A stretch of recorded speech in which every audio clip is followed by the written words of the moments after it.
গানটি লিখেছেন শ্রদ্ধেয় ডক্টর আবু হেনা মোস্তফা কামাল, সুর ও সঙ্গীত পরিচালনা করেছেন শ্রদ্ধেয় খন্দকার নুরুল আলম এবং মূল শিল্পী শ্রদ্ধেয় রুনা লায়লা।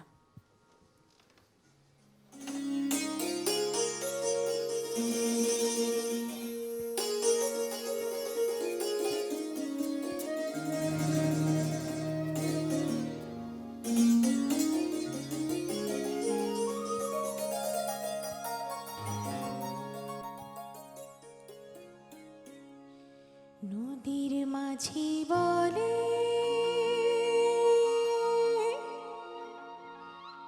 এসো নবীন,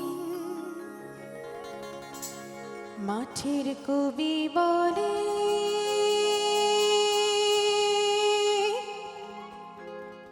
এসো নবীন। দেখেছি দূরে সোনালি দিন, দেখেছি দূরে ওই সোনালি দিন। নদীর মাঝি পরে এসো নবীন, মাঠের কবি পরে এসো নবীন। দেখেছি